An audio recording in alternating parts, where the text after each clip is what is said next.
You're gonna grab onto those knees now in your hands, and you're gonna take the legs out and then circle. We're starting with little mini circles out and around to start. Core is still in neutral here, so you've got a little gap in the low back. And then once you get comfortable there, you can start taking this circle wider. Okay, just feeling it out. No changes in the spine. We're just moving the thigh bone in the hip socket. So circling that bone around. Okay, we've got a little bit of a theme today with these circles. Really mobilizing every aspect of the joint. Okay, circle should feel real nice. Let's reverse, starting off small. So we're going down, around, and back into torso. Doesn't matter which direction you start with. Just reverse it for me. Once you get comfortable, let's start to increase that range of motion with some control. You might feel some low abs here because they are working to stabilize. Deep core is working to stabilize the low back and the pelvis as you move the hips. Okay. A few more like this. I could stay here forever. This feels so good. Let's do 2. And 1, bring legs together and then drop them down on the mat. So this time when your feet are on the mat, they're glued together, knees are glued together, inner thighs, and you're going to take your arms out into a T. You can flip the palms up for me. And you're just going to drop the knees over to one side, lifting opposite side hip, and then pull back to center. Okay, backs of shoulders stay on the mat. So if you start to lift there, you know, maybe you went a little bit too far. This can be a very small motion because I want you to still use that core control. So what's helping you keep that shoulder on the ground and pull the legs back to center is that core stability.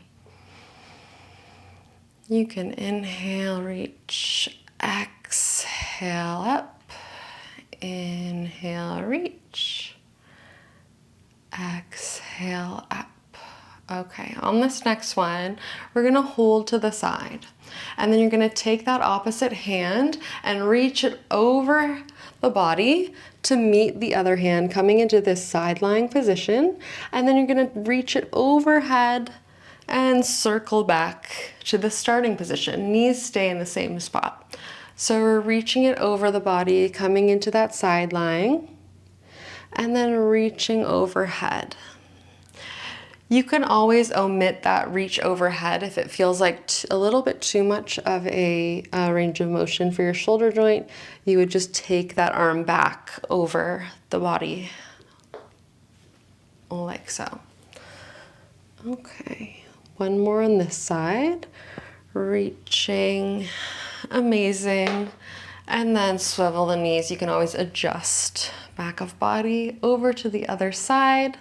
We're gonna take that opposite arm, make it match the bottom arm, and then reach that arm long overhead, sweep it around, back to start.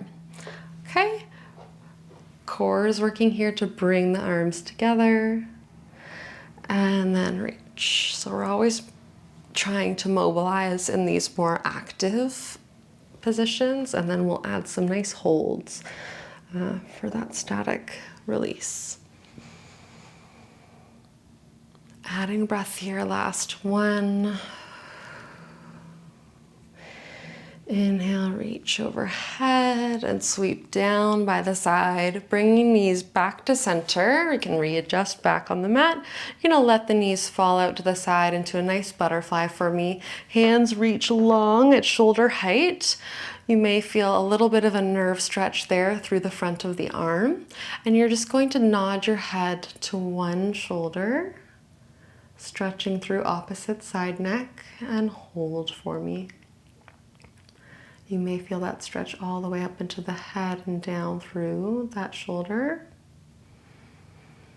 Okay, and then turn the head, drop it to the other side. Big stretch for me. If you don't feel this so much, no worries, it's still doing something. Everyone's bodies are a little bit different. You can always think about dropping shoulders back and down to the mat. Okay, one more each side. One side might feel a little bit different than the other, and you can close your eyes. I've just found myself that I've been closing my eyes this entire time, so I welcome you to do that. It feels really nice. Just shut out the outside world. Okay, back to center. You can flutter those eyes open.